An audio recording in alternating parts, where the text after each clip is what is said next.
오늘은 누구의 종인가라는 제목으로 하나님 말씀 전하겠습니다.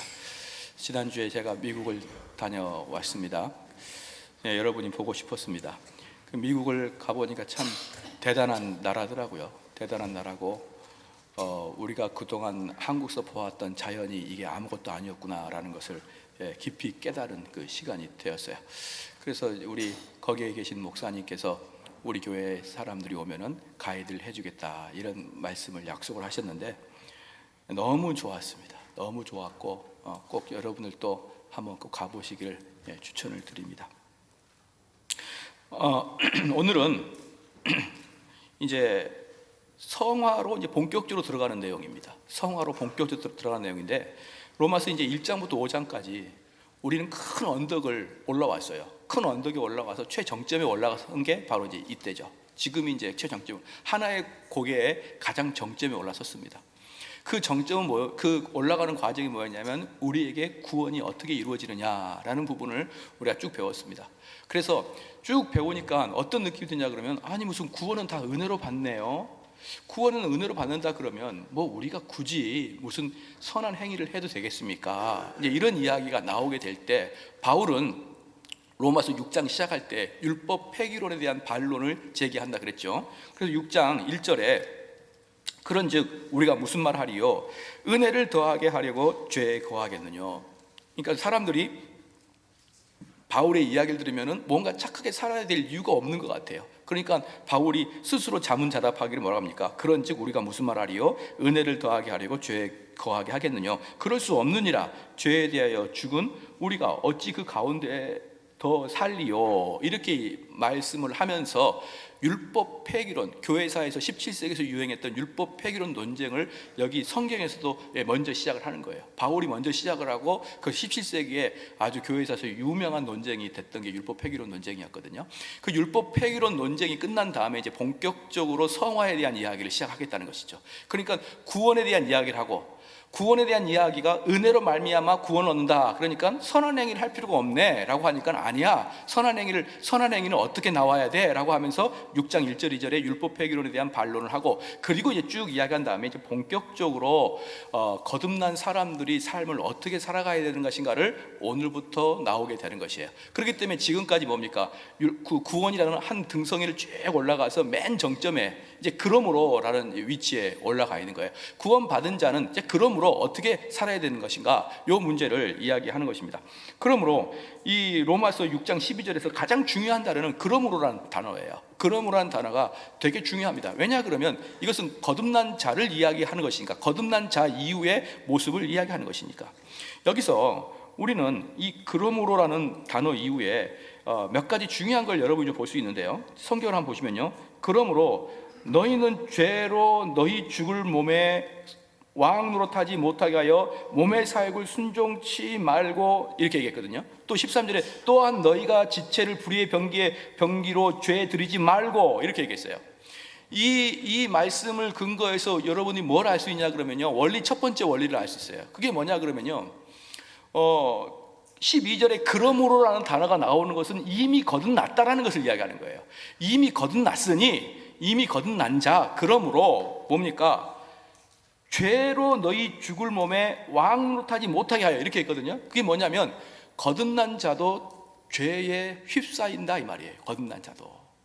이게 첫 번째 원리입니다. 거듭난 자도 그가 아무리 거룩한 자라 그럴지라도 인간의 육을 입고 있는 이상은 그 사람은 죄를 질 수 있다라는 것을 이야기하는 것이죠.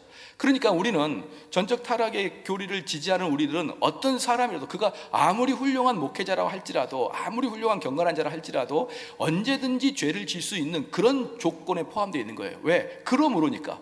그러므로 너희는 죄로 너희 죽을 몸에 왕 노릇하지 못하게 하여, 이렇게 말하는 것은 죽을 몸에 왕 노릇하게 할 수 있다는 전제 조건이 있는 거예요. 너희가 몸에서 죄가 왕 노릇하게 할 수 있는 그런 조건들이 되기 때문에 그렇게 하지 말라고 하는 것입니다. 그러므로 사랑하는 성도 여러분, 구원받은 자도 얼마든지 죄 아래에 있을 수가 있습니다. 그렇죠? 두 번째입니다. 두 번째는 뭐냐면 12절에 그러므로 너희는 죄로 너희 죽을 몸에다가 동그라미 쳐보고 왕으로 타지 못하게 하여 몸도 동그라미 쳐보고 13절에 또한 너희 지체를 이렇게 말하고 있습니다. 몸을 세 가지로 말하고 있는데 몸 그다음에 지체 이렇게 세 가지로 말하고 있죠. 자, 이제 여기서 이제 우리가 알 수 있는 게 뭐냐면 죄는 우리의 어느 곳에다가 정착을 하냐 그러면 우리의 육신, 우리의 몸, 우리의 지체, 실질적인 우리의 만져진 이 몸에 죄가 정착을 합니다. 그러니까 그 죄는 우리 몸에 딱 정착하기 쉽도록 우리 육체가 그렇게 되어 있다는 것이죠.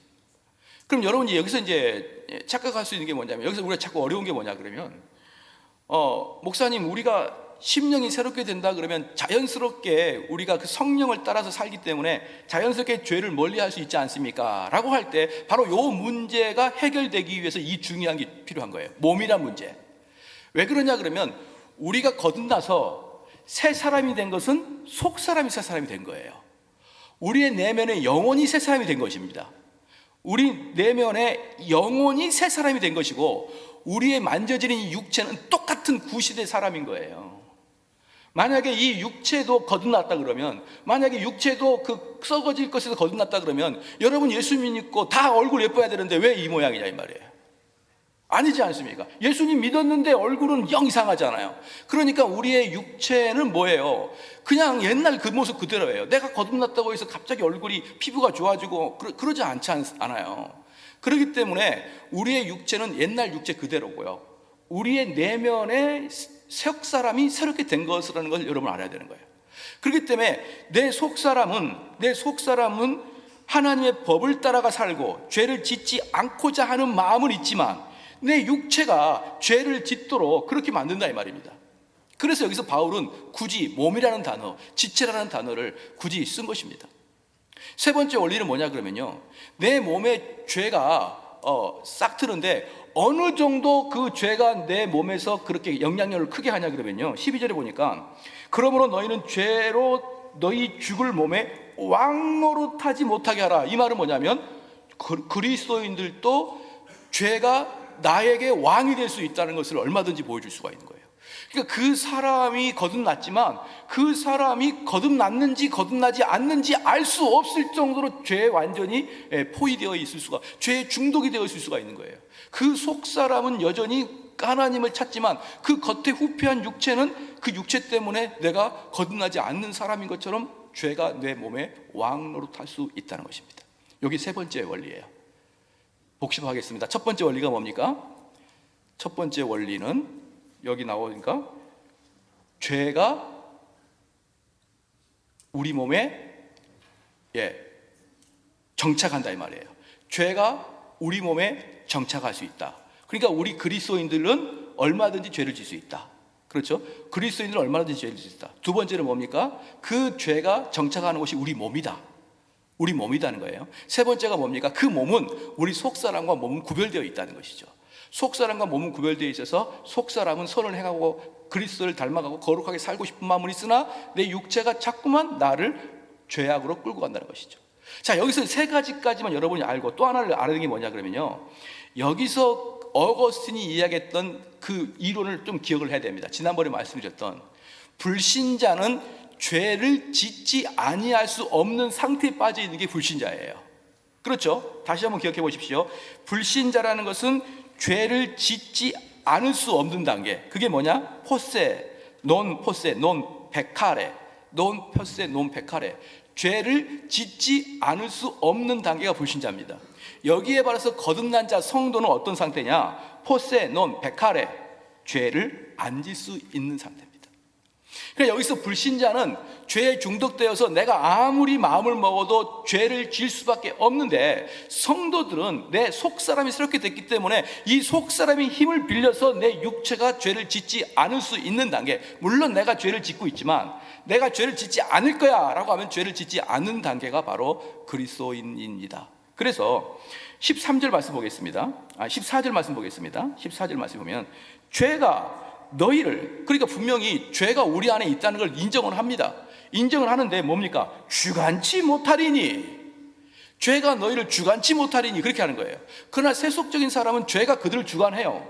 그러나 우리 그리스도인들은 죄가 우리 몸을 지배하는데 그 지배의 강도가 얼마나 크냐면 왕처럼 우리 몸을 지배한단 말입니다. 그럼에도 불구하고 우리는 그 죄를 왕좌에서 끌어내려서 밑으로 끄집어낼 수 있는 능력이 속사람이 변화된 그리스도인들은 그렇게 할 수 있다는 이 네 가지의 원리를 여러분이 갖고 있어야 돼요. 이 네 가지의 원리를 갖고 있는 것이 바로 성화를 기독교적 관점의 성화, 착하게 사는 것을 우리가 해결할 수 있는 아주 중요한 관점입니다. 다시 한번 복습해 볼게요. 첫 번째 뭡니까? 그리스도인도 죄를 질 수 있다. 두 번째 뭡니까? 그 죄는 육체로 도킹한다. 육체로 내려앉는다. 세 번째는 뭡니까? 심지어 그 죄가 육체를 왕처럼 지배할 수 있다. 그러니까 죄에 완전히 쌓여있는 사람처럼 살 수가 있다는 것이죠. 넷째로 그래도 뭡니까? 성도들은 그 죄를 왕자의 자리에서 끄집어낼 수가 있는 능력이 있다. 이게 성도의 자세다라는 네 가지 원리를 가지고 이제 말씀을 드리겠습니다. 우리의 이제 지체인데 13절에 또한 너희 지체를 불의의 병기로 죄에게 드리지 말고, 지체가 있으나 지체. 그러면 이제 우리가 거룩한 자들, 우리의 성도들이 어떻게 살아가야 되는 것을 배우기 위해서 첫 번째 우리 지체를 좀 알기로 합니다. 지체는 우리의 몸이에요. 눈, 코, 입, 얼굴, 팔다리, 배, 이런 것들이 우리의 지체잖아요. 이 지체를 불의의 병기에 들지 않는 법을 우리는 배울 거예요. 이 지체를 의의 병기로 드리는 방법을 알 것입니다. 우리의 몸을 하나님이 사용하시기 좋도록 군사와 같은 몸으로 만들어지기 위해서 오늘 우리가 몇 가지를 볼 것입니다. 원래 이 지체를 말씀하기 위해서 눈, 귀, 혀, 그 다음에 팔다리, 이렇게 알아야 되는데 이걸 다 할 수는 없고 다음번에 하겠습니다. 다음 설교 때 할 거고, 오늘은 눈, 그 다음에 귀, 이 두 가지를 집중적으로 훈련을 어떻게 시키는지를 좀 보겠습니다. 그러면 로마서 12장으로 한번 가보시겠습니다. 로마서 12장.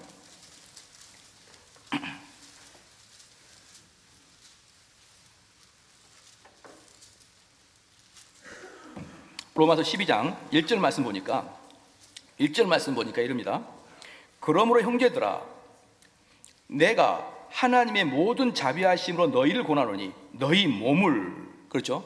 너희 몸을 하나님이 기뻐하는 거룩한 산 제사로 드리라. 그러니까 6장에서는 뭐라고 그러냐면 이 몸이 죄가 도킹하기에 아주 좋은 장소예요. 이 죄가 스며들기에 아주 좋은 장소가 몸인데 12장에서는 그 몸을 하나님께 거룩한 산 제사로 드리라, 이렇게 얘기한 것이죠. 거룩한 산 제사로 드리라. 이는 너희의 드릴 영적 예배니라. 그러니까 우리가 죄로 가득 찬 이 몸을 하나님에게 거룩한 산 제물은 어떻습니까? 흠이 없는 제물을 드리는 거예요. 그럼 우리의 육체가 흠이 없이 하나님께 드릴 수 있는 방법이 뭐냐? 2절 보봅시다. 너희는 이 세대를 본받지 말고 오직 마음을 새롭게 함으로 변화를 받아. 여기서 재밌는 게 뭐냐면요, 내 몸을 거룩한 산 제사로 드리는데, 내 몸을 거룩한 산 제사로 드리라. 그런 다음에 뭐라고 이야기하면 되냐면은 너희 행동을 삼가하라, 이렇게 이야기하면 되는데 갑자기 마음을 새롭게 하여, 이렇게 나오는 거예요. 그러니까 우리가 지체를 드리거나 몸을 드릴 때 첫 번째 여러분이 고려할 것은 마음의 상태입니다. 이게 바로 오늘의 첫 번째 주제인 거예요. 마음의 상태인데, 그럼 그 마음의 상태가 뭐냐? 마음을 새롭게 함으로 변화를 받아 하나님의 선하시고 기뻐하시고 온전한 뜻이 무엇인지 뭐하라? 시작. 분별하라는 거예요. 자, 분별하다가 한번 동그라미 쳐볼까요? 이 분별하다는 건 첫째히 공부하고 지식을 사용하라는 것입니다. 분별하라고 하는 것은 지식을 사용하라는 것이에요. 분별하라는 것은 성경 공부 많이 하라는 것입니다. 내가 많이 알면 분별할 수 있는 거예요. 그렇기 때문에 사랑하는 성도 여러분, 이렇게 원리를 맺을 수 있습니다. 내 지체, 내 육체를, 내 몸을 하나님 앞에 거룩한 산 제사로 드리기 위해서는 먼저 내 마음 상태가 어떠해야 되는지가 나와 있는데, 그 마음 상태는 뭐냐면 무엇이 하나님의 뜻인지 무엇이 세속 것인지를 분별할 수 있는 그 지식이 있는 상태가 바로 뭡니까? 거룩한 산제물이에요.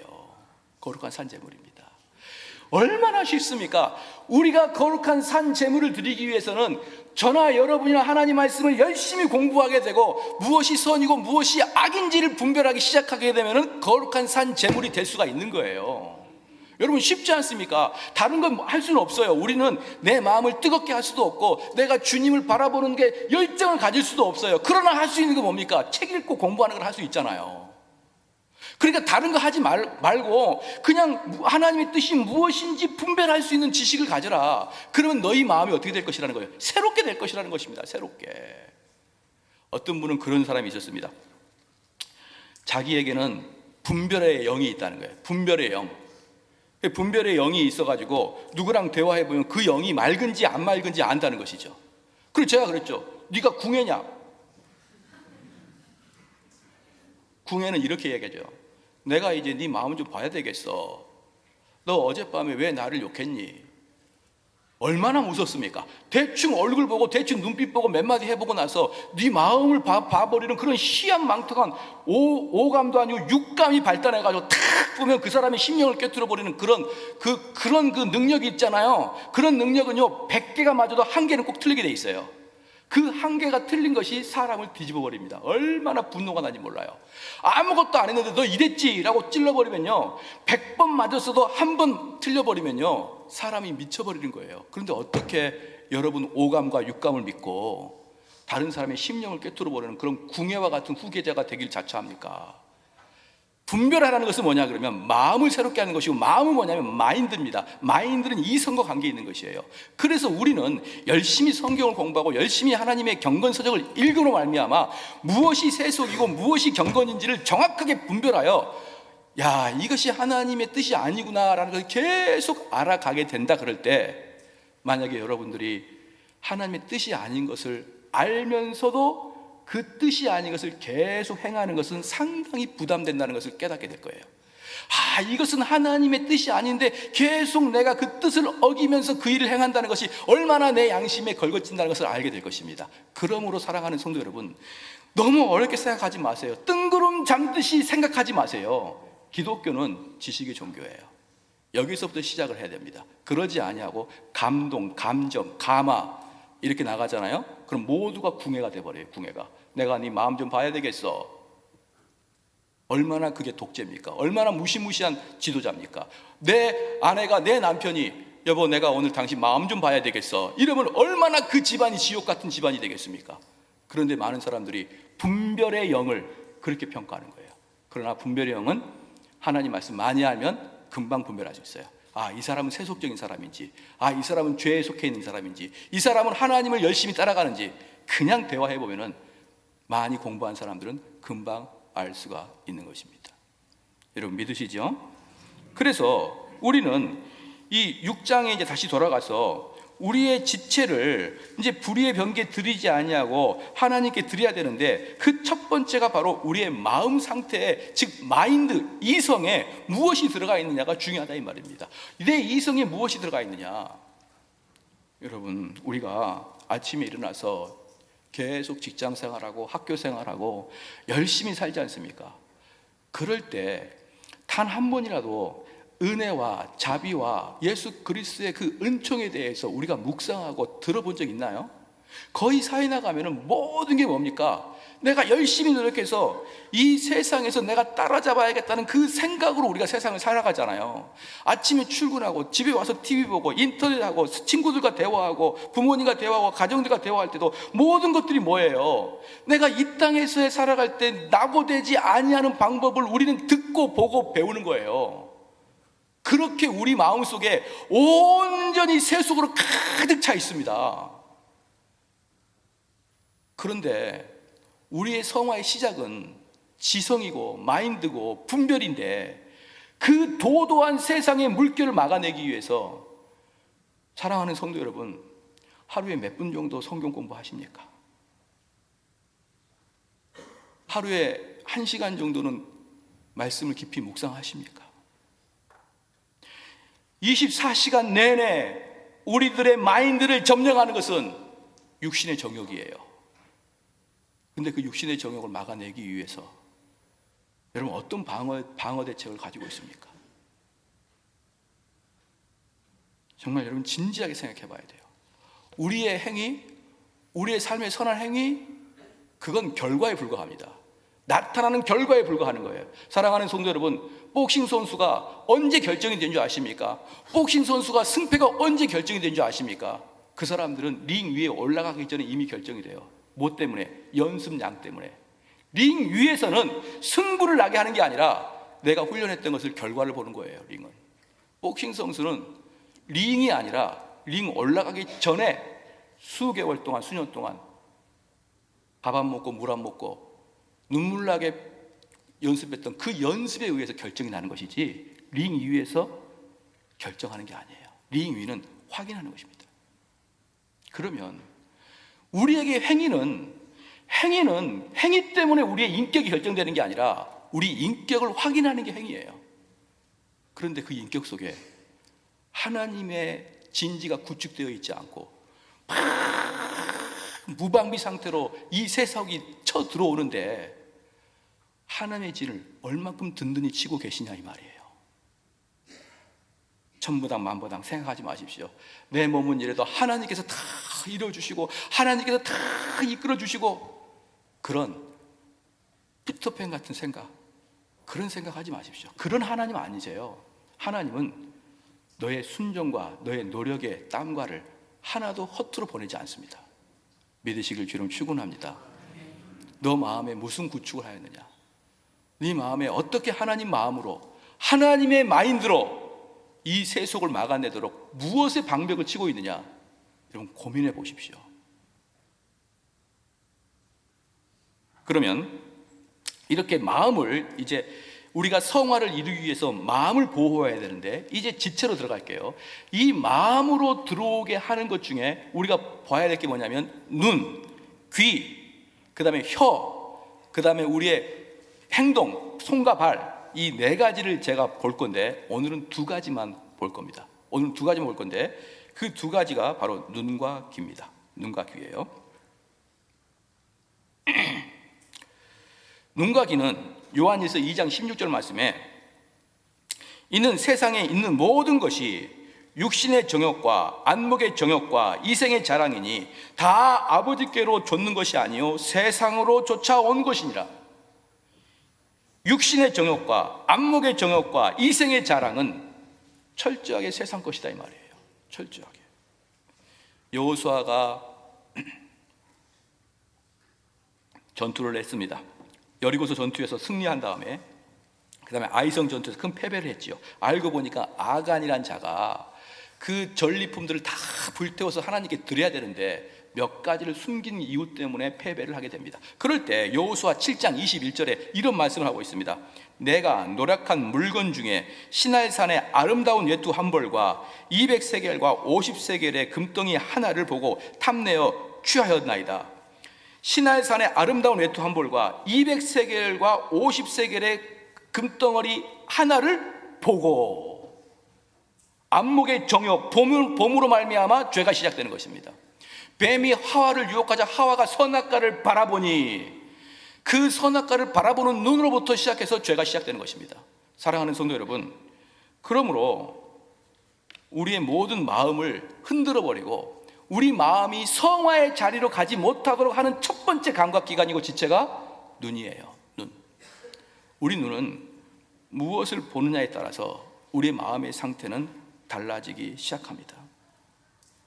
안목의 정욕에 쌓여있는 사람들은요, 이 세상적인 세속적인 관점으로 뒤범벅되는 것으로 무방비 상태에서 그 안목을 받아들이는 것이에요. 한번 이야기를 해보겠습니다. 아침부터 저녁까지 우리는 무엇을 봅니까? 다 세상의 출세 성공 망하지 않으려면 보는 것이고, 심지어 책을 읽어도 책을 읽어도 뭡니까? 출세학, 대인관계학, 처세술, 어떻게 하면 내가 성공할 수 있을까에 대한 그 세속적 관점으로 듬뿍 쌓여 있잖아요. 그게 바로 안목의 정욕을 자극하고 있는 것입니다. 그럼 세상에서 TV도 보지 말고 인터넷도 하지 말고 아무것도 하지 말라 말입니까? 라고 말할 때 저는 이렇게 말하고 싶어요. 그건 금욕적인 생활을 하라는 뜻은 아니에요. 금욕적인 생활을 하라는 뜻은 아닌데, 잘 보십시오. 금욕적인 생활을 하란 말은 아닌데 차라리 금욕적인 생활이 나아요. 금욕적인 생활을 하란 말은 아닌데 금욕적인 생활이 우리가 경건의 생활을 하는데 훨씬 낫습니다. 차라리 저는 이렇게 말하고 싶어요. 여기 있는 분들 중에 정말 근본주의자처럼, 정말 유대인처럼 율법을 철저히 지키도록, 여러분 그런 사람 한번 나와도 괜찮지 않겠습니까? 그리고 우리가 그들을 향해서 야 너는 율법주의자야, 너는 금욕주의자야, 이렇게 손가락질하면서 그를 바꾸기를 원하는 그런 자들도 한두 명 있는 게 좋지 않습니까? 근데 너무나 많은 사람이 금욕주의는 우리 개신교에 맞지 않다고 해서 오히려 방종의 자리로 아무렇게나 자기의 시간과 자기의 시각과 자기의 촉각을 방치하는 경향이 얼마나 많습니까? 많은 경우에 잘못된 방언, 너무나 이기적인 기도, 너무나 정신없이 막 흔들어대는 기도, 이런 기도가 잘못됐다고 말하면서 정작 자기들은 기도를 안 해요. 그것처럼 금욕적인 삶은 기독교 생활에 맞지 않다고 말하면서 자기는 방종을 살아요. 무엇을 다 해도 됩니다. 청교도들은 이 땅에 내려오는 중세 수도사다, 그렇게 표현됐어요. 이 땅에 내려오는 중세 수도사다. 얼마나 그의 삶들이 법을 지키고 반듯한지, 허투른 일을 안 하는지, 그들의 옷 매무시도 얼마나 그들이 단정하고 얼마나 사치를 하지 않는지, 그들을 이 땅에 내려오는 수도사다라고 표현할 정도로 그들은 철저하게 법을 지키고 살았습니다. 저희 교회도 사람들이 볼 때 야, 저 교회는 뭔가 규율에 다 이렇게 묶여있고, 이 묶여있다는 것이 나쁜 뜻은 아니에요. 그 안에 보호받고 그 안에 있고 그 말씀에 순종하고자 하는 모습들이 우리 교회들 몸에 다 드러나기를 주여름 축원합니다. 그러면 이제 뭐 그렇다고 해서 금욕적인 생활을 하라라는 뜻은 아닌 것을 여러분이 좀 이해해 주시기 바랍니다. 그러면 눈을 훈련시키는 지침입니다. 그래서 여기서 보면은요, 13절에 보면은 또한 너희 지체를 불의의 병기로 죄에 들이지 말고, 이게 뭡니까? 명령법이지 않습니까? 명령법이에요. 오직 너희 자신을 죽은 자 가운데서 다시 산 자같이 하나님께 드리며 너희 지체를 의의 병기로 하나님께 드리라 라고 하면서 14절에 죄가 너희를 주관치 못하리라 라고 하는 게 뭐예요? 너희들이 거듭났으면 이제 너희들은 그런 것들을 경건의 훈련을 할 수 있다라고 얘기하는 것이고, 그 할 수 있다라는 것은 명령법으로 드리라, 너 몸을 드리지 말라, 네 몸을 드리라, 훈련시켜라, 이렇게 나오기 때문에 이제는 우리의 지체를 훈련시키는 것 두 가지, 눈과 귀를 보겠습니다. 첫 번째는요, 눈은 하나님이 우리에게 눈을 주신 용도에 대해서 먼저 알아야 됩니다. 하나님이 우리에게 눈을 주신 그 용도, 목적이 뭐냐? 첫 번째는 뭐냐면 하나님의 작품을 보고 하나님을 찬양할 수 있도록 하기 위해서 하나님이 눈을 주셨어요. 하나님의 작품을 보고 하나님을 찬양할 수 있도록 눈을 주셨다 이 말이에요. 이번에 로키 산맥을 여러분 로키 산맥 다녀와 보셨나요? 로키 산맥 정도는 다녀와야 무슨 현대인이죠. 로키 산맥 가보니까 하나님을 찬양을 안 할래야 안 할 수가 없어요. 하나님을 찬양을 안 할래야 안 할 수가 없다니까요. 정말 아름답더라고요. 정말 아름다워. 그래서 하나님의 작품을 보고 찬양하게 하려고 이 눈을 주신 것입니다. 두 번째는 뭐냐면 하나님 말씀을 보고 하나님의 생각을 알 수 있도록 하기 위해서 하나님의 눈을 주셨어요. 하나님의 자연을 보고 하나님을 찬양한다 그러면 하나님 말씀을 보면은 하나님의 뜻이 무엇인지를 알 수 있게 하기 위해서, 하나님의 생각이 무엇인지 알 수 있게 하기 위해서 눈을 주신 거예요. 세 번째는 뭐냐면 내가 사랑하는 사람과 내가 긍휼히 여겨야 될 사람을 찾게 하기 위해서 눈을 주신 거예요.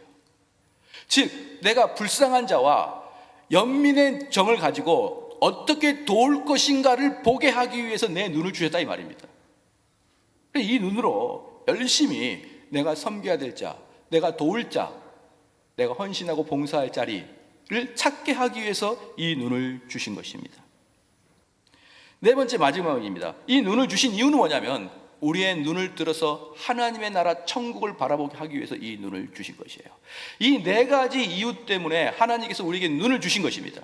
그래서 우리가 먼저 갱신하고 개혁하려고 그러면 원래 하나님이 우리에게 그것을 무엇을 사용하기 위해서였는지를 알아가는 것이, 지식적으로 알아가는 것이 성화의 시작이에요. 그렇기 때문에 다시 한번 말씀드립니다. 하나님 작품을 보고 하나님의 자연을 보고 하나님을 찬양하도록 접근 줬고, 두 번째, 하나님 말씀을 통하여 하나님의 생각을 알 수 있도록 눈을 주셨고, 세 번째, 내가 사랑하는 자와 내가 긍휼히 여겨야 될 자를 찾는데, 내가 봉사를 찾는데 하기 위해서 눈을 주셨고, 네 번째, 천국을 바라보게 하기 위해서 눈을 주셨습니다.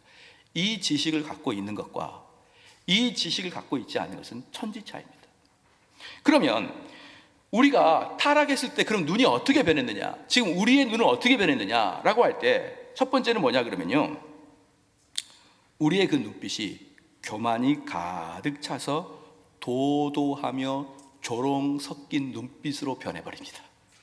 이 사랑하는 사람을 찾고 내가 섬겨야 될 자, 내가 봉사의 자리를 찾는 이 눈이 타락한 자들에게는 교만하여서 도도하며 조롱거리의 눈빛으로 여러분 바뀌어버립니다.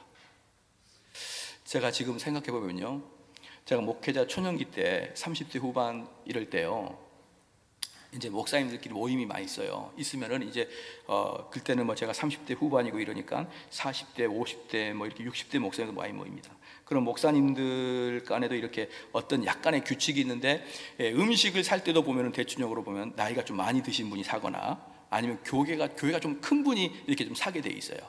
사게 돼 있는데, 제가 이제 그때 이제 그 아주 목회 시작한 초창기에 이제 그분들이 이렇게 만나면은 이제 어떤 분들 중에 그래도 목회가 꽤 성공해가지고 300~400명, 400~500명 되는 담임 목사님들이 이렇게 카드 결제를 하고 그러거든요. 그럴 때 제가 지금 돌이켜보면은 저의 도도한 눈빛은 그들을 향해 탐욕스러운 자처럼 봤던 것이 깨달아져요. 너 교회 키우려고 가진 수단 다 썼지? 너 사람 많이 모이게 하려고 온갖 이벤트 다 했지? 이러면서 저희에게 밥을 사주는 그분에게 도도하게, 이 청렴결백한 정대훈 목사가 도도한 교만한 눈빛으로 그 사람들을 쏘아봤다는 게 지금 많이 후회되고 기억이 됩니다. 사랑하는 성도 여러분, 우리도 얼마나 많이 잘못되어 있고, 내가 출세 성공 못한 사람들은 출세 성공한 사람들을 보면서 얼마나 도도하고 얼마나 그들을 비아냥거린 눈빛을 쏘았습니까? 지금은 어떻게 사회가 된 것이, 나이가 들면은 탐욕스러운 자 이꼬르가 되어버렸어요. 나이가 들었다, 뭐 60대가 되었다, 그럼 탐욕스러운 자로 이꼬르가 되어버리는 거예요. 이 세상입니다. 우리는 눈을 들어서 그들을 향해서 아주 교만하게 도도한 눈빛을 쏩니다. 이게 타락한 자들의 첫 번째 눈빛의 변화예요. 두 번째는 뭐냐면, 세상의 정욕, 세상의 물질, 이 물질을 바라보는 눈이 탐욕으로 가득 찬 눈으로 변합니다. 탐욕으로 가득 찬 눈으로 변합니다. 그게 누굽니까? 아간과, 아까 여호수아 밑에 있었던 아간과 엘리사의 제자였던 게하시가, 이 사람들이 탐욕의 눈으로 쳐다보고 패망의 길로 갔던 사람들입니다.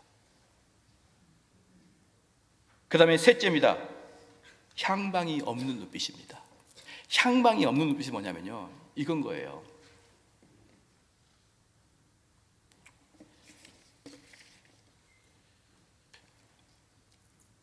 분명한 지식과 분별력이 없이 무엇이 옳고 그른지는 알겠는데, 잘 들어보십시오.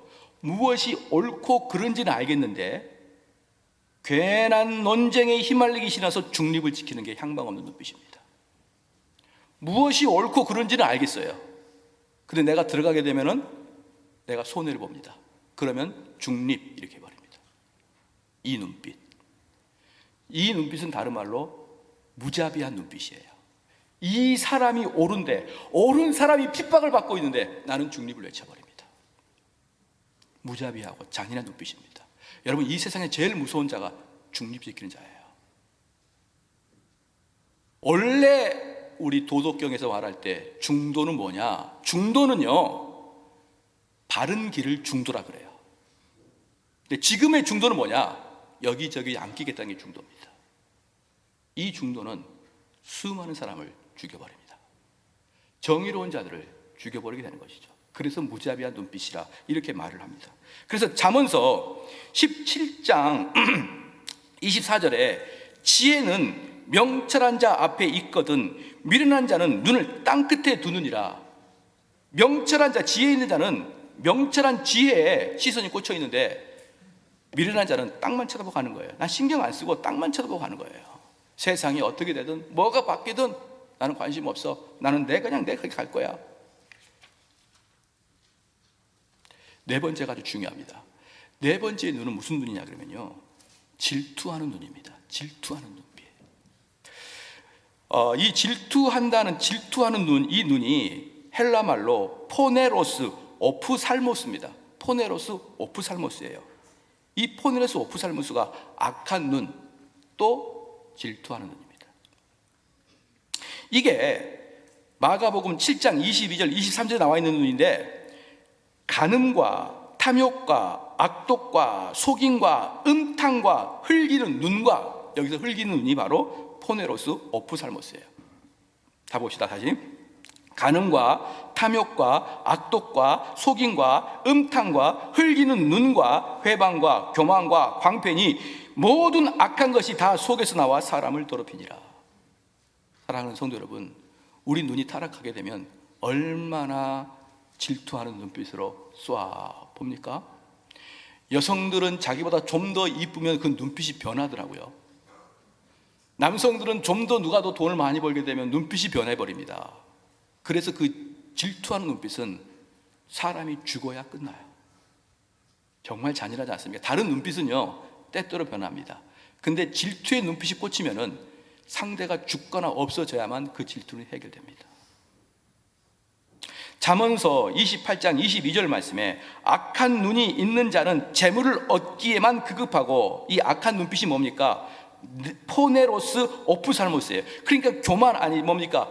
질투하고 막 질투하는 사람들은 뭡니까? 내가 저보다 더 잘나야겠다 이런 마음을 갖고 있는 사람들은, 악한 눈이 있는 자는 재물을 얻기에 급급하고 빈궁이 자기에게 임할 줄을 알지 못하느니라. 그 악한 눈을 가지고 질투하는 사람들은 다른 사람보다 더 많이 얻기 위해서 그렇게 열심히 노력하지만 그 뒤에 빈궁이 그를 덮칠 것을 꿈에도 모르고 그렇게 살아가고 있습니다. 그 빈궁은 또 다른 말로 재앙이 덮치는 걸 꿈에도 모르고 자기 앞의 것을 얻어내기 위해서 그렇게 살아가는 눈빛으로 변해버립니다. 그 다음에 마지막으로 게으른 눈입니다. 게으른 눈은 뭐냐면 아까 중도의 눈과 비슷합니다. 무엇이 선하고 무엇이 하나님 뜻인지 아는데 그 선하고 하나님의 뜻을 바라보지 아니하고 그냥 나도 몰라 이렇게 하면서 주님의 말씀에 순종하지 않은 눈빛이에요. 성경을 보고 하나님 말씀을 묵상하지만 그 말씀이 맞는다는 것을 아는데 내 몸에 흘러나오지 않는 게으른 눈입니다. 여러분, 이게 바로 지식적으로만 알고 계십시오. 원래 하나님이 창조하는 눈과 하나님이 무엇을 원하시는지 그 눈빛과 타락한 자의 눈빛, 이 두 개만 여러분이 지식적으로 알고 계시면 타락한 눈빛을 계속 볼 때마다 남을 교만하게 보거나 남을 비난거리거나 이기적으로 보거나 탐욕으로 보거나 게으르게 보거나 향방이 없이 보는 눈을 계속 발사하면요, 나중에 괴로워서 못 발사합니다. 괴로워서. 이게 바로 성령의 역사예요. 성령의 역사는 그 하나님 말씀으로 우리 마음을 자극해서 그 일을 못하게 하시는 게 성령의 역사고, 우리는 이 말씀을 지식적으로 머리에 갖다 넣는 거예요. 그렇기 때문에 이 지식이 없으니 우리는 다른 사람은 시기 질투하는 눈빛을 보고도 교회를 버젓이 잘 다닙니다. 이 지식이 없으니 하나님의 말씀을 통해서 중도가 아닌데 중도를 지키면서도 우리는 현명하고 지혜롭다고 잘 살고 있어요. 근데 이것이 악한 자의 특징이라 그러면 끊임없이 이 말씀이 여러분을 자극시킬 겁니다.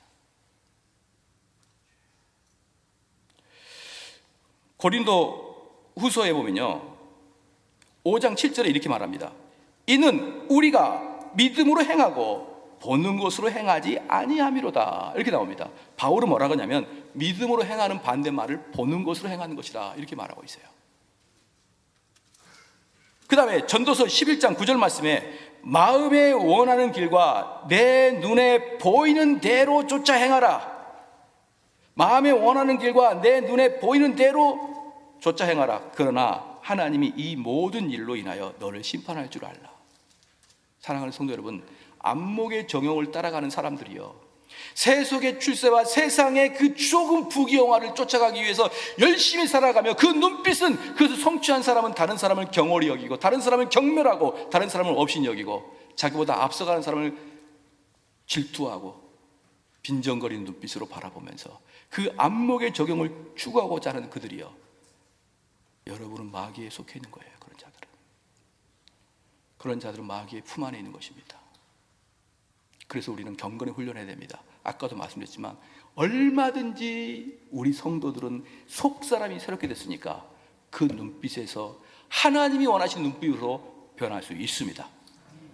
여러분들이 마음을 벽고 하나님 말씀을 계속 가다듬으면서 그 성령이 통해서 내 마음을 자극하면은 내가 얼마든지 탐욕의 눈빛, 안목의 정욕, 육신의 정욕에서 빠져나와서 하나님이 눈을 통해서 무엇을 해야 된다는 것을 분명히 알았기 때문에 우린 그 길로 갈 수 있어요.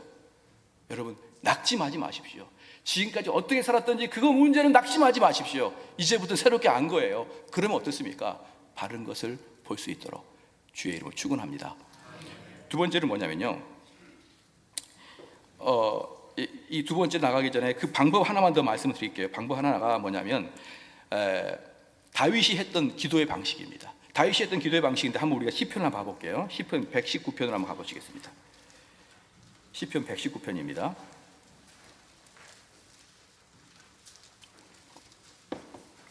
(37절) 봐보겠습니다. 시편 119편 37절 보겠습니다.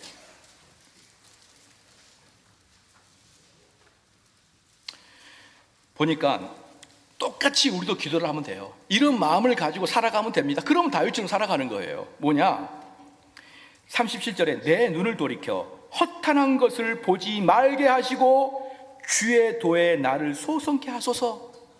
주님, 내 눈이 육신의 안목이 허탄한 것만 보나이다. 그거 보지 않게 하여 주시옵소서. 그것에 관심 갖게 하지 않게 하여 주시옵소서. 그러면서 다윗이 뭐라고 고백하냐면 시편 119편 148절 보겠습니다. 148절입니다. 그럼 그 눈을 가지고 무엇을 합니까? 이 세상에 허탄한 것을 보지 않게 하여 주시옵소서라고 말했던 다윗은 148절에 이렇게 말하고 있습니다. 주의 말씀을 묵상하려고 내 눈이 야경이 깊기 전에 깨었나이다. 주여, 이 눈으로 주님 말씀 묵상하려고 내가 새벽에 깨나이다. 내가 새벽에 깨나이다. 이 눈으로 세상의 욕심 바라보지 않게 하여 주시고, 이 눈으로 하나님 말씀 공부하고 하나님의 경건서적 읽고 이렇게 내 눈을 채우게 하여 주소서. 여러분, 기도하고 순종하면 100% 빠져나올 수 있어요. 왜? 그건 하나님의 약속이기 때문에. 왜? 죄가 우리를 주관하지 못하기 때문에, 죄가 우리의 왕노릇하지 못하기 때문에 우리가 하나님께 선포하고 내가 이 말씀에 따라서 이 눈을 돌이켜 성경으로 가겠나이다. 여러분이 마음을 얻고 실천하게 되면 얼마든지 빠져나올 수가 있는 것입니다. 두 번째, 우리의 귀입니다. 우리의 귀는 대단히 중요한데, 첫 번째, 하나님께서 우리 귀를 만들어준 그 의무, 목적이 무엇인가 또 똑같이 알아야 됩니다. 아까도 우리의 눈을 만드는 목적을 봤는데, 이제 우리의 귀를 만드는 목적이 뭐냐면 타인과 의사소통하기 위해서 귀를 줬어요. 타인과 의사소통. 우리 성도 여러분 한번 봐봅시다. 정말 의사소통 안 되는 배우자랑 사는 분들 얼마나 고됩니까? 이런 얘기 많이 들어봤어요. 남편이랑 이야기하면 또 벽을 보고 이야기한다고. 왜 그럴까요? 그 사람의 귀가 죄로 가득 찼기 때문에 그러는 거예요. 어떻게 자기가 사랑하는 사람과 결혼해놓고, 사랑하는 사람과 결혼해놓고, 물론 도무지 말귀를 못 알아먹는 좀 열등한 그런 분들도 없지 않아 계시는데, 보편적으로 사랑하는 사람과 결혼했는데 그 사람의 이야기를 안 들어줍니까? 어떻게 자기 주장만 하고. 이 귀가 타락해서 그러는 거예요. 원래 하나님은 내가 사랑하는 사람의 이야기를 잘 듣게 하기 위해서 귀를 주신 겁니다. 수많은 배우자들이 훌쩍훌쩍거려서, 목사님, 우리 남편은 도대체가 벽이에요, 벽. 이렇게 울면은 그 귀에 세례를 행해야겠다, 이렇게 제가 그 귀에 세례를 행해야지 그 귀가 벽창호가 뚫리는 것이지 무슨 몽둥이로 팬다고 될 문제가 아니거든요. 두 번째, 이 귀는 공적인 교회에서 공적인 말씀 사역자에게 공적인 설교를 듣게 하기 위해서 이 귀가 하나님 만들어 주셨어요. 하나님 말씀을 듣게 하기 위해서 이 귀를 만들어 주셨습니다. 그래서 이 귀를 실컷 말씀을 듣는데 사용해야 되는데, 우리 성도들 중에 말씀을 듣는데 왜 딴 생각하고 졸고 멍하니 그렇게 있습니까? 하나님이 만들어준 이 귀는 말씀 들으라고 귀를 만들어줬는데, 이 귀때기는 있는데 하나님 말씀 못 듣고 생각은 저기 미국 로키 산맥에 가 있어요. 내가 내년에 가야지 막 이러면서, 꼭 가고야 말 거야. 목사님께 무시당해서 난 가버릴 거야 이러면서 이 귀를 탁 닫아버리는 거예요. 그런데 두 번째가 뭡니까? 공적인 예배에 공적인 말씀 사역자 위해서 공적인 설교를 듣게 하기 위함입니다. 세 번째가 뭐냐면요, 사적인 자리에서 충고를 듣게 하기 위해서 귀가 있는 거예요. 사적인 자리에서는 충고를 듣게 하기 위해서. 홍길동 집사님, 당신은 신앙에 문제가 있습니다. 홍길동 집사님, 당신은 윤리와 도덕에 문제가 있습니다. 충고를 듣게 하기 위해서 귀가 있는 것입니다. 그런데 타락한 자들은 얼마나 충고를 듣기 싫어하는지 몰라요. 타락한 자가 제일 좋아하는 게 칭찬입니다. 칭찬과 격려는 너무 좋아하고 응원은 좋아하는데, 누가 홍길동 집사님 너무 속상해하지 마, 내가 당신을 사랑해서 하는 말인데, 딱 그럼 그때부터 이미 마음이 상해버려요. 사랑하면 말하지 마 이러면서. 근데 이 귀는 하나님이 우리에게 충고를 듣게 하기 위함입니다. 그 다음에 네 번째는 불쌍하고 가난한 자들의 한숨 소리를 듣게 하기 위해서 이 귀를 주셨어요. 그런데 우리는 불쌍한 자들에 대해서 귀를 닫아버립니다. 엄청 억울한 자, 만약에 저희가 자녀를 키우는데 한 자녀가 너무 억울해요. 그러면 이놈의 자식이 어느 안전이라고 억울해하냐 이렇게 하지 말고 먼저 그 사람의 이야기를 곰곰이 들어주세요. 곰곰이. 그게 자녀를 분노케 하지 않는 방법이에요. 그래, 네가 왜 그렇게 억울했냐, 네가 왜 그렇게 흥분했냐, 내가 한번 들어보겠다, 아빠가 들어보겠다. 그래서 들어준다 그러면 얼마나 그 억울하고 마음이 상한 자들의 마음이 헤아려지겠습니까? 근데 억울해하는 놈한테 이 시기가 안 맞아서 그래, 제대로 맞아봐야 이렇게 억울함도 없어 이러면서 두들겨 패버리면, 여러분 그 자녀의 마음은요 절대로 부모에게 마음 열지 않습니다. 자녀뿐만 아니라 억울해하는 사람, 슬퍼하는 사람, 너무 분노를 갖고 있는 사람한테는 같이 분노로 대항하지 말고, 그래 이야기해봐라, 내가 들어줄게, 내가 들어줄게.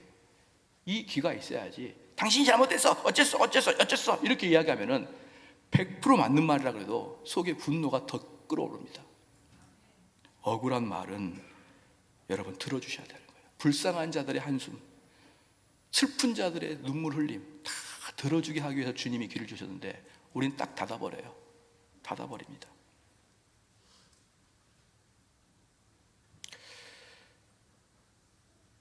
그러면 이제 마무리를 하겠습니다. 그러면 귀를 들을 때 어떻게 하냐, 그러면 어떠한 상태로 빠지지 않게 해야 되냐, 그러면 방금 제가 이야기했던 것을 반대로 생각하면 되는 것이죠. 그렇기 때문에 이제 자 말씀하겠습니다. 결론입니다. 귀를 갖고 있는데 악한 이야기를 들으면 우리들의 영혼에 치명적으로 마음이 상합니다. 악한 말을 들으면. 근데 이 악한 말이 뭐냐 그러면 제일 큰 게 남을 흉보는 거예요. 교만한 마음, 시기 질투하는 마음, 이기적인 마음으로 나보다 더 잘된 사람, 내가 미워하는 사람 흉을 보게 됩니다. 그럼 어떻게 되냐면요, 아무리 내가 마음을 잡고 흉보는 것에 대해서 귀를 떨쳐버려도 일단 한번 들은 것은 절대로 여러분의 마음상에서 잔상이 사라지지 않아요. 예를 들어 이렇게 됩니다. 야, 정대원 목사님이 저렇게 말씀을 잘해도 얼마나 돈을 밝히는지 몰라. 아주 막 돈이 막 침대 밑에 쌓여가지고 털털 털면 1억은 나올걸? 이러면서 그 정대원 목사에 대해서 흉을 봤어요. 그러면 여러분들은 아유, 안 돼. 나는 그런 거, 그거 내가 보지도 않았고 그건 내가 증명도 안 되고 목사님이 그런 거 마음 쓰지 말아 그래서 딱, 그리고 설교를 딱 듣는데 갑자기 제 얼굴이 돈으로 보여요. 아니 땐 굴뚝에 연기 나겠어? 이러면서. 그렇기 때문에 어떤 흉악한 말도요, 여러분이 절대로 듣지 않으려고 해도 들리는 순간 마음에 잔상이 생겨버립니다.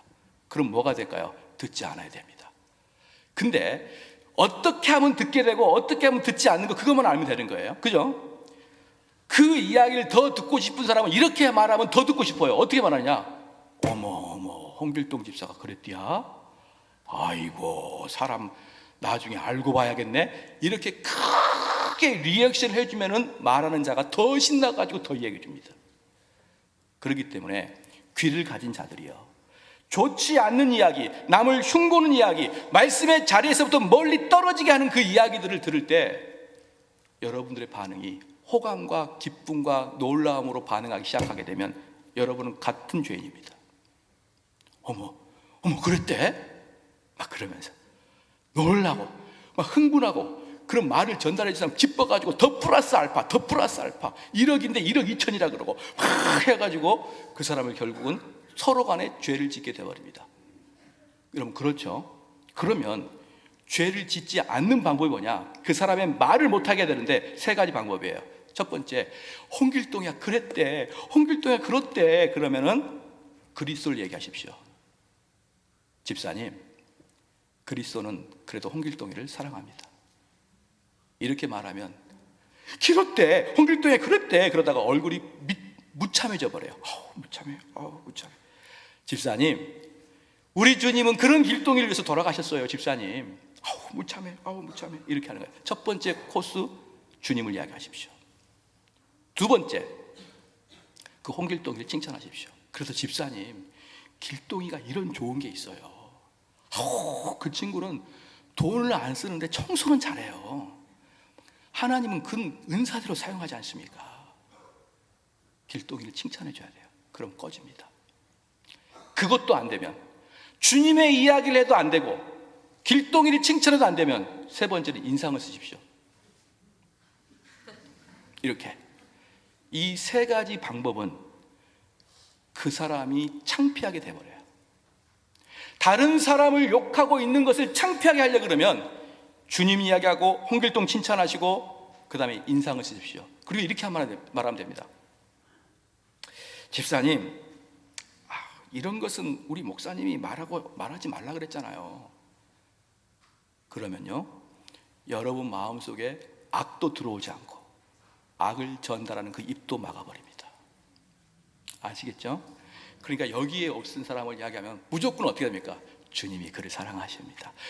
홍길동이 그 인간, 주님이 홍길동이 사랑합니다. 홍길동이는 장점이 있습니다. 그래도 말하면, 집사님 하지 마세요. 저 듣기 싫어요. 저 상처받아요 마음에. 이렇게 하면 이 교회가 어때요? 정말 아름다운 교회가 될 것이에요. 그게 바로 여러분 귀를 가지고 있는 사람이 해야 될 의무인 것입니다. 우리가 기도하시겠습니다. 기도할 때 오늘 말씀을 생각하시면서 우리는 얼마나 눈의 훈련도 안 하고 얼마나 귀의 훈련도 안 하는지 그냥 무방비 상태로 받아들여요. 무방비 상태로 받아들였을 때 우리의 마음 상태는 지금 얼마나 많은 쓰레기도 차 있냐 이 말이에요. 하나님 앞에 기도하십시오. 하나님, 이런 죄를 용서해 주시고 제가 훈련된 귀와 훈련된 눈을 갖게 하여 주시옵소서. 다 같이